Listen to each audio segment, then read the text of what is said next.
questions, we'll be asking who's going to buy a Fiat Chrysler. Yes, ma'am.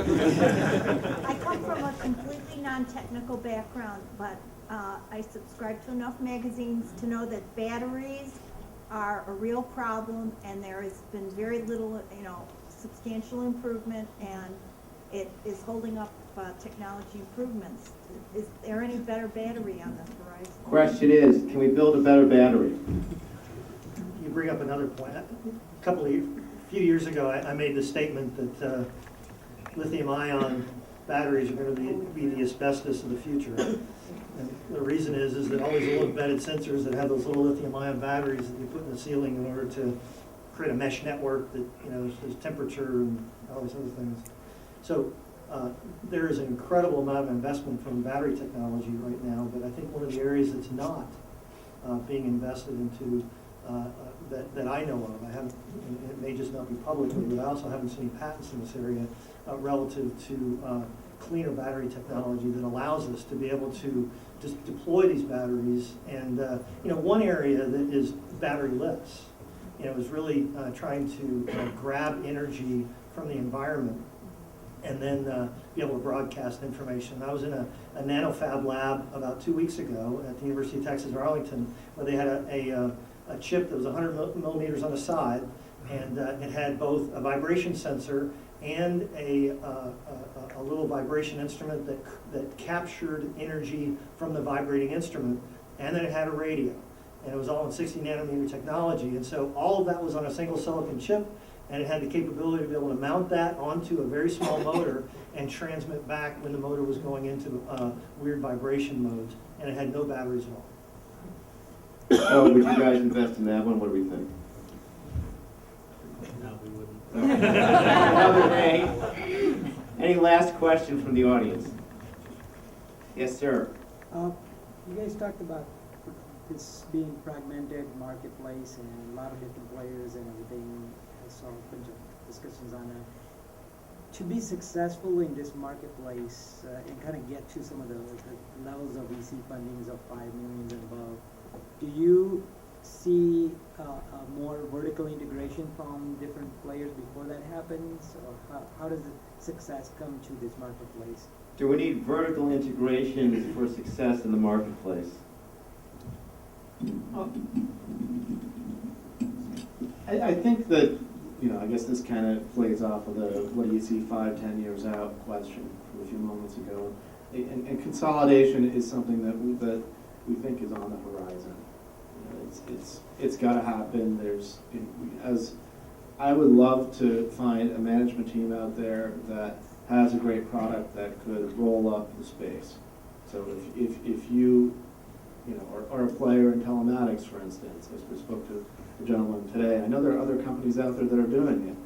Why not roll one and own the space? It's a less risky way to deploy capital.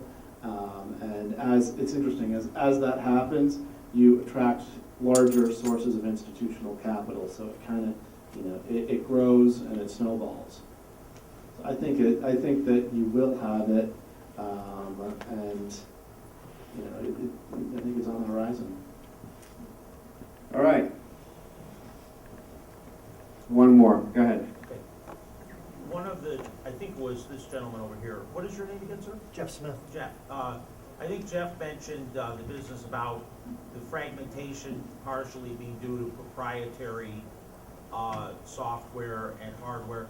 So one thing that could help to accelerate what the gentleman just asked the question, the consolidation question, would be standards in the industry.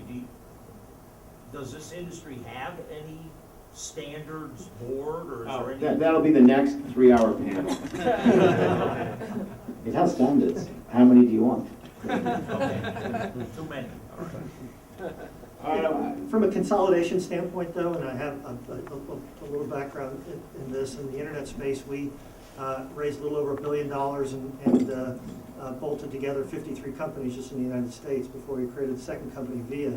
But the reason why it was successful, and it's interesting that he actually said vertical integration, because there also is a horizontal opportunity, because the underlying infrastructure is the same. You know, if you look at all of these, you know, sort of websites that do M2M type things, you sort of fog your eyes a little bit. They all look the same. Right. Okay, and if you look at, you know, from a device standpoint, you know, frankly, with the capability for being able to over-the-air programming from a hardware reconfiguration standpoint, there's really opportunity relative to Gazintas and Gazadas for things pretty much to be the same.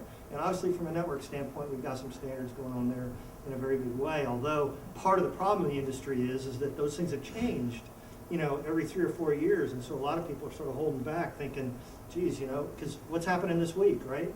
We're going from, you know, analog TV to digital TV. It's going to be a total nightmare. So in any case, from a standard standpoint, there certainly are within the industry, but they're vertically specific in most cases. And so we need to drive that, you know, continue to drive that. I think from a hardware standpoint, there's a lot of interesting things that are happening relative to reconfiguration of hardware. So the Gazintas and Gazadas are you know, relatively the same.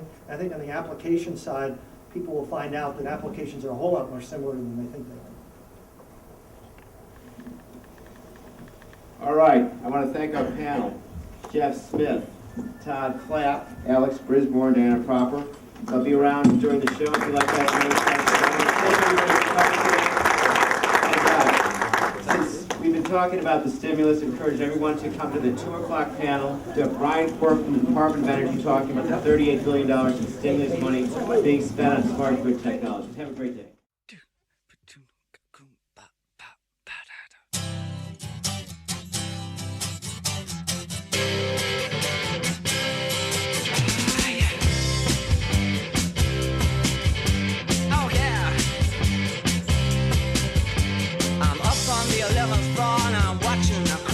Below. He's down on the street and he's trying hard to